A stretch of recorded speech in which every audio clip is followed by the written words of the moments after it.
ഈ ശ്വേതാമേനോൻ തുടങ്ങിയ ഭാരവാഹികൾക്ക് ഇതിനൊന്നുള്ള കഴിവില്ല.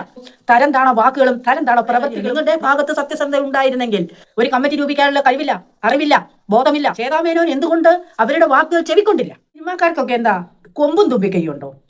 ഇന്നലെ നടന്ന ജനറൽ ബോഡിയിൽ എന്തെല്ലാം സംഭവ വികാസങ്ങളാണ് നടന്നത്, എന്തെല്ലാം നാടകീയ രംഗങ്ങളാണ് നടക്കുന്നത്. സിനിമയെ വെല്ലുന്ന കാര്യങ്ങളായിരുന്നു, സിനിമയെ പോലും വെല്ലുന്ന സംഭവങ്ങളായിരുന്നു അവിടെ അരങ്ങേറിയത്. സിനിമയിൽ അഭിനയിക്കുന്ന പോലെ തന്നെയാണ് ചിലരൊക്കെ നേതൃത്വ സ്ഥാനത്ത് നിന്നുകൊണ്ട് കമ്മിറ്റിയിൽ നിന്നുകൊണ്ടൊക്കെ ഭാരവാഹിത്വത്തിൽ നിന്നുകൊണ്ടൊക്കെ അഭിനയിക്കുന്നത്. ആ അഭിനയങ്ങളെല്ലാം പൊളിച്ചടുക്കി കയ്യിൽ കൊടുത്തിരിക്കുകയാണ്. അൻസിബ പറയുന്ന കുറച്ച് നാളുകൾക്ക് മുമ്പ് അൻസിബ പറയുന്ന കാര്യങ്ങൾ കേട്ടിരുന്നെങ്കിൽ, ശ്വേതാമേനോൻ സഹിതമുള്ള ഭാരവാഹിത്വം വഹിക്കുന്ന ആൾക്കാർ കേട്ടിരുന്നെങ്കിൽ ഇന്ന് ഇത്രയും നാണക്കേട് സിനിമാക്കാർക്ക് വരുത്തുന്ന കാര്യങ്ങളൊന്നും സംഭവിക്കില്ലായിരുന്നു. ഈ അൻസിബ പറയുന്ന കാര്യങ്ങൾ നേതൃത്വ സ്ഥാനത്തിരിക്കുന്ന ആൾക്കാർ ശ്രദ്ധിച്ച് അവർ ആ കാര്യങ്ങൾക്ക് അന്ന് പരിഹാരം നേടിക്കൊടുത്തിരുന്നെങ്കിൽ ഇന്നിപ്പോൾ സിനിമാക്കാർക്ക് തലയുയർത്തി നടക്കാമായിരുന്നു. ഇപ്പൊ സിനിമാക്കാർക്ക് മനുഷ്യന്റെ മുഖത്ത് നോക്കാൻ മേലാത്തത്രോ തരം താണ വാക്കുകളും തരം താണ പ്രവൃത്തികളും നിങ്ങളുടെ ഭാഗത്ത് നിന്ന് ഉണ്ടാകുന്നതുകൊണ്ടല്ലേ ഈ സിനിമാ ഫീൽഡിൽ ഉള്ളവരെ എല്ലാവരും നാണക്കേട് അനുഭവിക്കുന്നത്. എത്രയോ വർഷങ്ങളായിട്ട് വളരെ നല്ല രീതിയിൽ അഭിനയം കാഴ്ചവെച്ച് വളരെ നല്ല രീതിയിൽ സമൂഹത്തിന് വേണ്ടിയിട്ട് ഉള്ള കാര്യങ്ങൾ നല്ല രീതിയിൽ പൊതുജനങ്ങളുടെ മധ്യത്തിലേക്ക് വന്ന് ജനങ്ങളിലേക്ക് ഇറങ്ങി വന്ന് ഓരോ വേദികളും പങ്കിട്ട് നല്ല നടന്മാരുള്ള ഈ പ്രസ്ഥാനം ഇത്രയധികം താറുമാറാക്കിയത് ഇന്നത്തെ ആ സ്ത്രീകളുടെ ഭരണം തന്നെയാണ്. ഹേമ കമ്മിറ്റി വന്നതും മുതൽ ഹേമ കമ്മിറ്റി വന്നപ്പോഴാണ് സ്ത്രീകൾക്ക് വേണ്ടി ഞങ്ങൾക്ക് നിലയുറപ്പിക്കണമെന്നും പറഞ്ഞിട്ട് കുറച്ച് സ്ത്രീകൾ കയറി അങ്ങോട്ട് സ്ത്രീകളെ കുറച്ച് കയറ്റി തലയിലോട്ട് വെച്ചു. അതിന്റെ അനുഭവമാണ്. ഈ ശ്വേതാമേനോൻ തുടങ്ങിയ ഭാരവാഹികൾക്ക് ഇതിനൊന്നുമുള്ള കഴിവില്ല, ഭരിക്കാനുള്ള കഴിവില്ല, ഒരു കമ്മിറ്റി രൂപിക്കാനുള്ള കഴിവില്ല, അറിവില്ല, ബോധമില്ല. ഒരു കാര്യത്തിനും കഴിവില്ലാത്ത ആൾക്കാരെ കയറ്റി ഭാരവാഹിത്വത്തിലേക്ക് വെച്ചാൽ ഇതല്ല ഇതിന്റെ അപ്പുറവും സംഭവിക്കും. ഇന്നലെ ജനറൽ ബോഡിയിൽ കണക്കുകളൊന്നും വെക്കാൻ നിങ്ങൾക്ക് ആയില്ല. ഒരു ജനറൽ ബോഡി എന്ന് പറയുമ്പോൾ റിപ്പോർട്ടും കണക്കുമാണ് ഏറ്റവും മെയിനായിട്ട് വരുന്നത്. ജനറൽ ബോഡി എന്ന് പറയുമ്പോൾ ആദ്യം കണക്ക് പതിവാണ്, കണക്കിലെ ക്രമക്കേടുകളാണ് ഇന്നലെ ഏറ്റവും വലിയ പ്രശ്നമായി വന്നത്. ഇന്നലെ എല്ലാ അംഗങ്ങളുടെയും പങ്കാളിത്തത്തോടു കൂടിയാണ് ഇന്നലെ ജനറൽ ബോഡി കൂടിയത്. അൻസിബ കാര്യങ്ങൾ മുഴുവൻ അൻസിബയ്ക്ക് പറയാനുള്ള ഒരു അവസരം നിങ്ങൾ കൊടുത്തിരുന്നെങ്കിൽ ഇതിനു മുമ്പ് തന്നെ ഇന്നലേക്ക് മുമ്പ് തന്നെ ഇന്നലത്തെ ജനറൽ ബോഡിയിലല്ല ഇതുപോലുള്ള കാര്യങ്ങൾ അതിനു മുമ്പുണ്ടായ കാര്യങ്ങളാണ്. അപ്പോൾ ഈ നേതൃസ്ഥാനം വഹിക്കുന്ന, അതായത് ലീഡർഷിപ്പ് വഹിച്ചുകൊണ്ടിരിക്കുന്ന ശ്വേതാമേനോൻ തുടങ്ങിയ ഭാരവാഹികൾ അൻസിബയുടെ വാക്കുകൾ കേൾക്കാൻ തയ്യാറായിരുന്നുവെങ്കിൽ, അൻസിബയുടെ വാക്കുകൾക്ക് അർത്ഥമുണ്ട്, അതല്ലെങ്കിൽ അത് യാഥാർത്ഥ്യമാണ് എന്ന് നിങ്ങൾ മനസ്സിലാക്കിയിരുന്നെങ്കിൽ ഇത്തരം പ്രശ്നങ്ങളിലേക്ക് വഴിപ്പെടില്ലായിരുന്നു. ഇപ്പോൾ സിനിമാക്കാർക്ക് ഒന്നടങ്കം നാണക്കേട് വരുത്തിക്കൊണ്ട് വളരെ മോശമായ വാക്കുകൾ ഉപയോഗിക്കുക, വളരെ മോശമായിട്ടുള്ള പ്രവർത്തിക്കുക, അതുപോലെ പരസ്പരം ചെളി വാരി എറിയുക, എന്തെല്ലാമാണ് നടക്കുന്നത്. സമൂഹത്തിലേക്ക് നല്ല മെസ്സേജ് കൊടുക്കേണ്ട നിങ്ങൾ, മാതൃകാപരമായിട്ട് പ്രവർത്തിക്കേണ്ട നിങ്ങൾ തന്നെയാണ് സമൂഹത്തിന് തിന്മകളിൽ കൂടെ പോകാനുള്ള ഓരോ കാര്യങ്ങളും നിങ്ങൾ സംസാരിക്കുകയും പ്രവർത്തിക്കുകയും ചെയ്യുന്നത്. കണക്കുകൾ ശരിയല്ല. അൻസിബ ഒരുപാട് കാര്യങ്ങൾ ഇന്നലെ പറഞ്ഞതും മുഴുവൻ പ്രൂഫ് സഹിതം ആണ് പറഞ്ഞിരിക്കുന്നത്. നിങ്ങളുടെ കണക്കിന്റെ ക്രമക്കേടുകളാണ് അൻസിബ മെയിൻ ആയിട്ടും കാണിച്ചിരിക്കുന്നത്. ആ കണക്കുകൾ എങ്ങനെയാണ് ഇത്രയും കള്ളത്തരം കാണിക്കാൻ ഒരു മനുഷ്യന് സാധിക്കുന്നത്? പിന്നെ നിങ്ങൾ അവരെ അൻസിബയെ അപമാനിച്ചു അല്ലേ? ഒരു പെൺകുട്ടി ഒരു കാര്യങ്ങളെ കുറിച്ച് ചോദിച്ചാൽ അപ്പോൾ തന്നെ മതത്തിന്റെ കാര്യം എടുത്തു വിടേണ്ട കാര്യമൊന്നുമില്ല. നിങ്ങളുടെ ഒരു സഹപ്രവർത്തകയാണ് അവിടെ ഒരു കക്ഷി രാഷ്ട്രീയത്തിന്റെ ആവശ്യമില്ല, അവിടെ ഒരു വർണ്ണ വിവേചനത്തിന്റെ ആവശ്യമില്ല. അവിടെ നിങ്ങളുടെ സഹപ്രവർത്തകയാണ് ഞാൻ ഇന്ന ഒരു കാര്യം ഞാൻ അനുഭവിക്കുന്നു, അത് നിങ്ങളൊന്ന് ഏറ്റെടുത്ത് നടത്തി തരണം, അതെന്താണെന്ന് പരിശോധിക്കണം എന്നുള്ള ആവശ്യം ഉന്നയിച്ചപ്പോൾ ശ്വേതാമേനോൻ എന്തുകൊണ്ട് അവരുടെ വാക്കുകൾ ചെവിക്കൊണ്ടില്ല? അവരുടെ വാക്കുകൾക്ക് അവിടെ അവർക്ക് ആ പെൺകുട്ടിക്ക് ശക്തി കൊടുത്തുകൊണ്ട് നിങ്ങൾ എന്തുകൊണ്ട് കൂടെ നിന്നില്ല? അവർ പറയുന്ന വാക്കുകൾക്ക് എന്തുകൊണ്ട് നിങ്ങൾ പ്രസക്തി കൊടുത്തില്ല? അതുകൊണ്ടൊക്കെ തന്നെയാണ് ഇന്നലെ അതുപോലെയുള്ള നിങ്ങൾ 17 പേര് രാജിവെച്ച് ഇന്നലെ പുറത്തു പോകണമെങ്കിൽ ഇതിനു മുമ്പ് എവിടെയെങ്കിലും കേട്ടിട്ടുണ്ടോ 17 പേര് ഒന്നിച്ച് കൂട്ടമായിട്ട് രാജിവെക്കേണ്ട ഒരു അവസ്ഥ വന്നു? നിങ്ങളെ ചോദ്യം ചെയ്തപ്പോൾ നിങ്ങൾക്ക് സത്യസന്ധതയില്ലായിരുന്നു. നിങ്ങൾക്ക് ഒരു വാക്ക് പോലും അവിടെ നേരെ ചൊവ്വയെ പറയാൻ നിങ്ങളുടെ ഭാഗം നികത്തുവാൻ നിങ്ങൾക്ക് കഴിഞ്ഞില്ല. എന്തുകൊണ്ട് അവിടെ കഴിഞ്ഞില്ല? നിങ്ങളുടെ ഭാഗത്ത് സത്യസന്ധത ഉണ്ടായിരുന്നെങ്കിൽ, നിങ്ങൾ നല്ല പ്രവർത്തകരായിരുന്നുവെങ്കിൽ നിങ്ങൾക്ക് അവിടെ പ്രൂഫ് നികത്താമായിരുന്നു. പക്ഷേ നിങ്ങൾക്ക് ആർക്കും അവിടെ ഒന്നും അൻസിബയുടെ വാക്കുകൾ സത്യസന്ധമായിരുന്നുകൊണ്ടാണ് അൻസിബയുടെ വാക്കുകൾക്ക് ശക്തി ഉണ്ടായിരുന്നത്, അൻസിബയുടെ വാക്കുകൾക്ക് സപ്പോർട്ട് നിന്നത്. എല്ലാവർക്കും മനസ്സിലായി, ജനങ്ങൾക്കും മനസ്സിലായി, കൂടെയുള്ള അംഗങ്ങൾക്ക് എല്ലാവർക്കും മനസ്സിലായി അൻസിബയുടെ ഭാഗത്തെ ന്യായവും നിങ്ങളുടെ ഭാഗത്തെ അന്യായവും മനസ്സിലായി. എന്തിനാണ് നിങ്ങൾ ഇത്തരം കൊള്ളരുതായ്മയൊക്കെ ചെയ്യുന്നത്? നിങ്ങൾക്ക് കണക്കുകൾ ശരിയായ രീതിയിൽ അങ്ങോട്ട് പറഞ്ഞാൽ ഒരു കമ്മിറ്റി എന്ന് പറയുമ്പോൾ ഒരു എക്സിക്യൂട്ടീവ് കമ്മിറ്റി ആയിക്കോട്ടെ, ഒരു ജനറൽ ബോഡി ആയിക്കോട്ടെ, ഏതൊരു കമ്മിറ്റിയിലും ഫസ്റ്റിലെ പറയേണ്ട കുറച്ച് കണക്കുകൾ അത് സത്യസന്ധമായ കണക്കുകളായിരിക്കും. ഇന്ന കാര്യത്തിന് ഇത്ര രൂപ നമ്മൾ ചെലവാക്കി, ഇത്ര രൂപ നമ്മുടെ കൈവശം ബാക്കിയുണ്ട്. എന്തുകൊണ്ട് പറയുന്നില്ല? ഇത്ര രൂപയാണ് നമുക്ക് ഉണ്ടായിരുന്നത്, ടോട്ടൽ നമുക്ക് ഇത്ര രൂപയായിരുന്നു ഉണ്ടായിരുന്നത്. അതിന് ഇത്ര രൂപ ഇന്ന കാര്യത്തിന് നമ്മൾ ചെലവാക്കി, ഇന്ന കാര്യങ്ങളെല്ലാമാണ് നമ്മൾ നടത്തിയത്. ബാക്കി നമ്മുടെ കൈവശം ഉണ്ടാകാതിരിക്കുന്ന തുക ഇത്രയാണ്.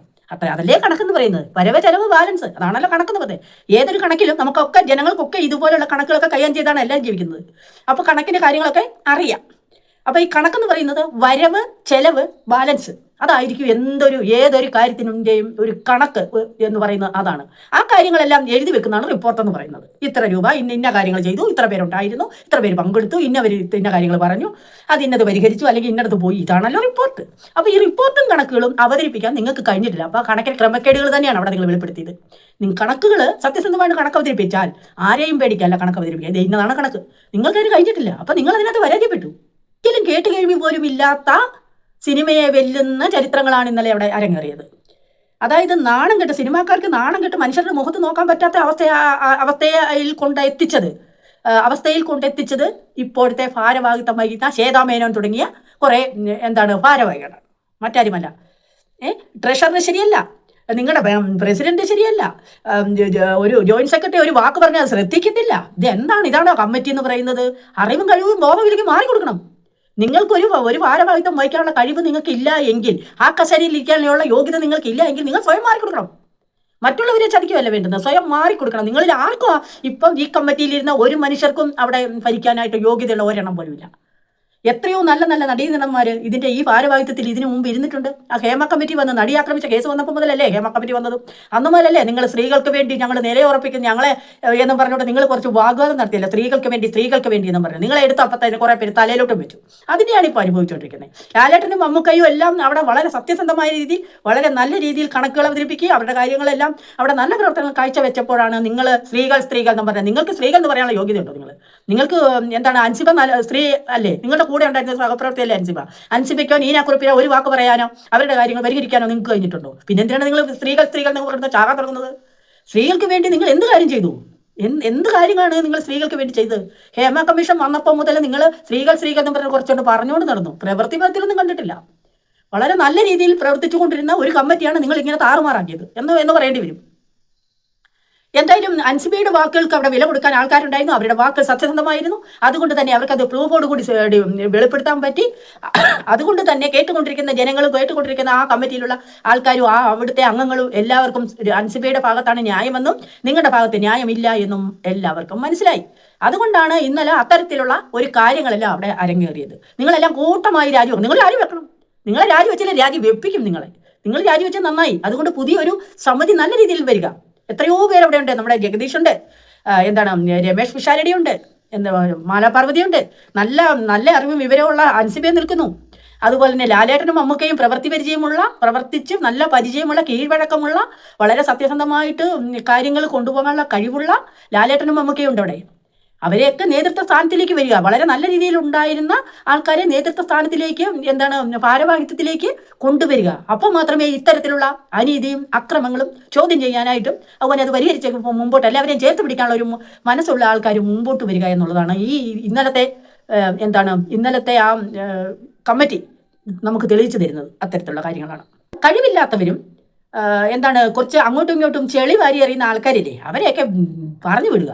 അവരെയൊക്കെ ഈ കമ്മിറ്റിയിലൊന്നും അവരുടെ ഒന്നും ആവശ്യമില്ല. കാരണം സിനിമാക്കാർക്കൊന്നും നാണക്കേട് മൂലം മനുഷ്യന്റെ മുഖത്തൊന്നും നോക്കാൻ മേലാത്ത അവസ്ഥയിലാക്കിയത് അവരൊക്കെയാണ്. ഇപ്പോഴത്തെ കുറെ സ്ത്രീകളെന്നും പറഞ്ഞുകൊണ്ട് കുറച്ച് എണ്ണം എടുത്ത് ഭാരവാഹിത്വത്തിലേക്ക് ഇരിക്കും. ഈ ശ്വേതാമേനൊന്നും ഒരു വിവരവും ഇല്ല. ഒരു വാക്ക് പറയാനോ, ഒരു നല്ല രീതിയിൽ ഒരു വാക്ക് സംസാരിക്കാനോ, അല്ലെങ്കിൽ ഒരു പ്രശ്നത്തിന് പരിഹാരം കാണാനോ, അല്ലെങ്കിൽ അഭിമാനബോധം പോലും ഇല്ല എന്നൊരു ശ്വേതാമേനൻ ഇതിനു മുമ്പ് തെളിയിച്ചിട്ടുള്ളതാണ്. ആ കാര്യങ്ങളിലേക്ക് ഞാൻ കിടക്കുന്നില്ല. എന്തായാലും നമ്മുടെ ഇന്നത്തെ വിഷയം ഈ ഇന്നലത്തെ കമ്മിറ്റിയിൽ വളരെ പ്രകോപിതമായിട്ട് നമുക്കൊക്കെ കേട്ട് നിൽക്കുമ്പോൾ പ്രൂഫ് സഹിതമാണ് കാണിക്കുന്ന അൻസിബ. അതായത് നിങ്ങളുടെയൊക്കെ കണക്കിലെ ക്രമക്കേടുകൾ വല്ലാത്ത ക്രമക്കേടുകളായിരുന്നു. ഓരോരുത്തരുടെ ആൾക്കാരുടെ ഭർത്താക്കന്മാർക്ക് കൊടുത്തുവിടുന്നു. എന്തൊക്കെയാണ് നടന്നത്? ഇതെല്ലാം പൊതുവായിട്ട് നടക്കുന്ന പൈസയാണോ അങ്ങനെ കൊടുക്കുന്നത് മറ്റുള്ളവർക്ക്? ഇതിനൊക്കെ കണക്ക് കാണിക്കണം, അതിനൊക്കെ ചോദിക്കണം, അതിനൊക്കെ ചോദ്യം ചെയ്യാനുള്ള കഴിവുള്ള പെൺകുട്ടികളുണ്ടെന്ന് ഇപ്പം മനസ്സിലായില്ലേ? അതിനൊക്കെ എല്ലാ ആൾക്കാരും അൻസിബ നന്ദി പറയുന്നുണ്ട് എല്ലാവരോടും. കമ്മിറ്റിയിലെ അവിടെ വന്ന ഓരോ അംഗങ്ങളും അൻസിബയുടെ വാക്കുകൾ കേട്ടപ്പോൾ സത്യം പറഞ്ഞാൽ എല്ലാവരും കരഞ്ഞു പോയി. കാരണം അത്രയ്ക്ക് ആ കുട്ടി അനുഭവിച്ചു എന്നുള്ളതാണ്. മാസങ്ങളായിട്ട് അനുഭവിച്ചുകൊണ്ടിരുന്ന ഒരു കാര്യം. ഇതിലൊന്നും പ്രശ്നത്തിന് പരിഹാരം കാണാൻ അവിടെ ആരും ഉണ്ടായിരുന്നില്ല.